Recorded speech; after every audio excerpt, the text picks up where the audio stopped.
Parity is a term that holds a lot of weight in the sports world. For many, it's essential for an engaging and exciting sports major league. The NBA, for the past 4 years, has had everything you could possibly think of that's engaging and exciting, except parity. Parity, basically when every team is good and no team is overpowered, is a concept that's so far removed from the league that we've experienced 4 straight years of the 2 same teams in the finals. The Warriors and the Cavs, Steph and LeBron, Iggy and LeBron, Kyrie and LeBron, LeBron and KD. A single man has been the center of the league in the East, and a single team has been the center of the league in the West. Since the return to Cleveland, the NBA has been subjected to an era that you can call by name, like Showtime or the 90s Bulls. This Warriors era that we've been a part of for these past 5 years came up with all types of new fans and criticism and game-changing and progressiveness and all sorts of wonderful storylines that people have had heated debates about in all aspects of the sport and the league and its players and the coaches and all of these awesome things. But the one thing that it completely went out the door with was parity. By being so incredibly dominant, there was already little hope for any other team in the league, but the 16 Kevin Durant signing blew it out of the water. Fast forward 2 years to 2018 and there's little hope that the NBA will ever be even. Enter the 2018-19 season. The Western Conference through the new year has 14 out of 15 teams that are in playoff contention. The only one out is the Suns. Not only that, but the 14th place team in the West is the New Orleans Pelicans, with 6 or less games from 500, and 10 or less games away from the first place team in Golden State. To compare, at this time last year, Golden State was 17 games away from the 4th seed. And let's not forget that these are the Pelicans that we're talking about. The very same Pelicans that were a second-round team just last year and swept the 3rd seed in the West, and added Julius Randle in free agency, who's averaging 19-9 in a 6th Man of the Year run. In the month of December 2018, the Timberwolves, the Spurs, and the Rockets have all been the 14th seed at one time or another. They've also all been in the top 8. And there really hasn't been parity like that ever in the current NBA. Out of either conference. Through New Year since the 2014-15 season, an average of 6.5 teams hadn't won 44% of their games, the baseline for the Pelicans of this year. This isn't just a season that's special in the Warriors era, this is a season that's special in the modern NBA. From 2010 to 2014, in the first phase of the decision, about 4.3 teams were below the current 14th seed we have now in the New Orleans Pelicans. During the period of Boston and LA's most recent rivalry to date, it was 4.5. The dead ball era of the league was a pretty low point for national basketball, but it sure had parity, at the lowest number with 3.3. From 1998 to 2002, it was again 4.5 teams. And might I take this moment to remind you that this year there's only one team in the 2019 season, the first of its kind in 2 decades. As for the East, they're looking rather weak outside of the top 8 teams. They've got 6 teams under 44%, worse than an average Western year. And unfortunately, this is one of the better ones. On average in the East, dating back to 1998, there's been about 6.8 teams under 44% winning percentage. The East has been downright bad this century, and at the very best, they're top heavy. But this video isn't about the East. Hey, side note, all of that. The East, in the time span of this dataset, has won 6 out of the possible 20 championships. The West has been home to the Spurs, Lakers, and Warriors dynasties, while the East has had LeBron, the Celtics' Big 3, and the 2004 no All-Star Pistons. Now let's look at exactly why the West is so balanced. Parity can only be achieved through equal gain and loss. In terms of the NBA, this basically means gaining is better records and losing is worse records and worse teams. The trend of players doing things for themselves as opposed to doing it for loyalty or some weird abstract, and also simply the development of players have helped contribute to what we see now in the West. Now, the Memphis Grizzlies aren't really a prime example of that, but the return of their point guard and Mike Conley after a season-ending injury last year, this previous 22-win roster experienced like a complete turnaround with the additions of Garrett Temple, Slow-Mo Anderson from the Spurs, and Jaren Jackson Jr.'s rookie success. This isn't more of an improvement, but rather getting back into their old form. The Dallas Mavericks are more interesting though. Mark Cuban said that Luka was the goal in the 2018 draft at all costs, and that sentiment that he had right there is proving itself and then some, as everyone is now seeing that a lack of athleticism doesn't really mean much if you can be the MVP at 19 in the EuroLeague, the second best basketball league in the world.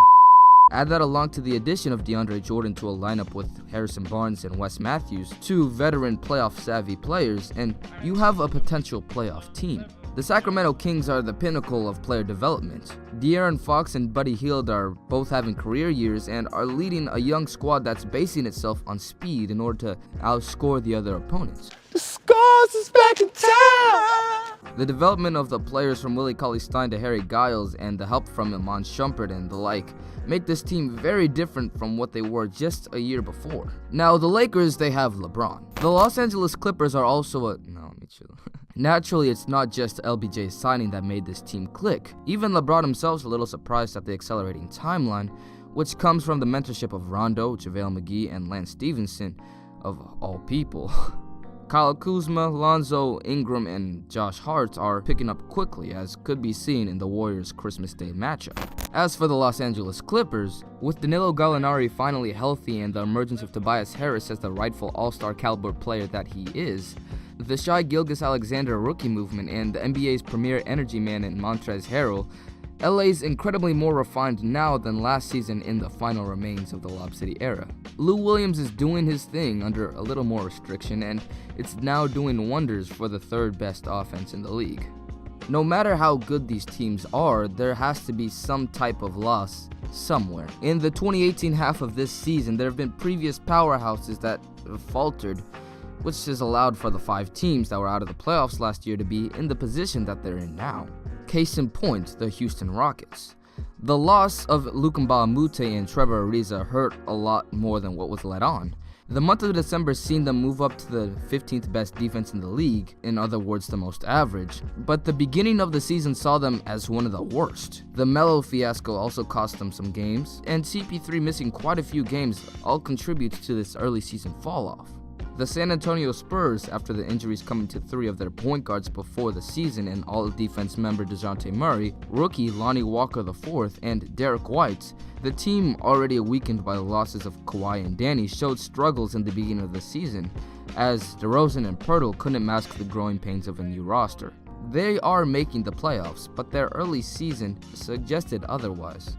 As for the Pelicans, Rajon Rondo really hit them hard in terms of leaving for LA. His presence was one of the biggest factors in the last year's playoff run, and his replacement in Elfrid Payton broke his finger 6 games into the season. They haven't been healthy since starting out 4-2, igniting one too many Anthony Davis rumors, involving everyone from LeBron to Kyrie to Rachel Nichols. All of this, plus the ridiculously close West, puts the Pelicans at the 14th seed. The Utah Jazz, after upsetting the Thunder last year in the playoffs and the spectacular Donovan Mitchell rookie campaign, the offensive no man's land in Utah really hits. Donovan Mitchell is forced to lead an offense without another primary scorer to pick up the slack. Mix that up with the league's hardest schedule to date, and you get a team that's slightly below 500 despite having a top 5 defense in the league. However, the scary thing about it is that they're still doing better at this point than last year. They'll definitely be in the top 8 come April, but their 2018 performance opened up a lot of doors for other Western teams.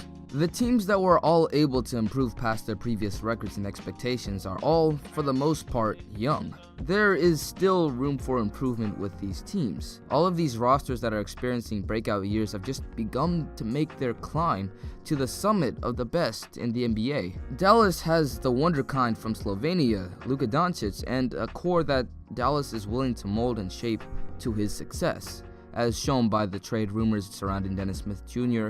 halfway into Luka's first season. The future is all about Luka, and their success this season follows up with the second highest amount of cap space in the league at $57 million. Sacramento is the 8th youngest team in the league with Zach Randolph, and he's been in the league since Marvin Bagley was 2. Their best player is De'Aaron Fox, the sophomore who plays like a 7-year vet. Just about half of their team is still on rookie deals, and everyone else is signed on contracts all under $10 million, except for Zach Randolph, who's scoring in 3 points a game, by the way. Los Angeles, and this goes for both teams, didn't look at the season to win now. The Clippers got rid of all of their big names and are left with Tobias Harris, Danilo Gallinari, and Lou Williams. Even so, their team-oriented style and steady contribution from the young guys Shai and Montrez will make free agency even sweeter than it already is. There's plenty of max players 2019, and blue-collar LA might land someone to make them a serious contender. The Lakers have LeBron James signed to a 4-year deal, and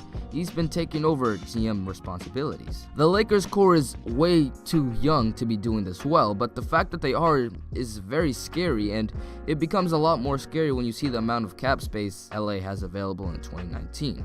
Anthony Davis is part of the plan somewhere, and that's downright haunting. Oh, I've always recruited. All right. I've always recruited.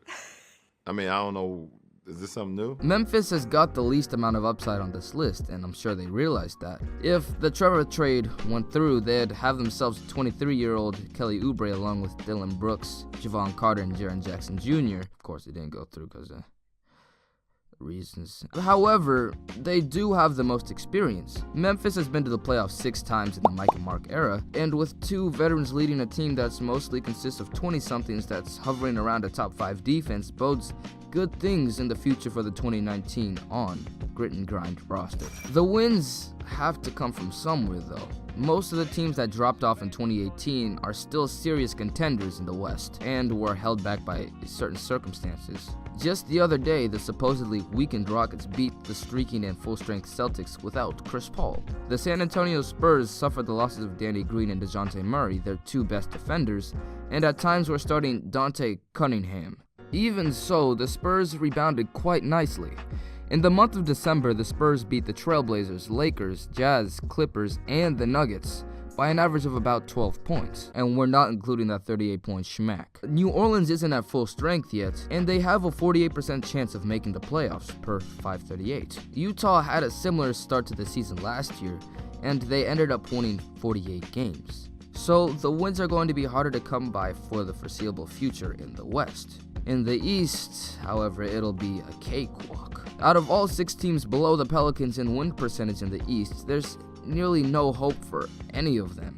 Orlando is still developing and is likely going to lose a key win-now piece in Nikola Vucevic this season.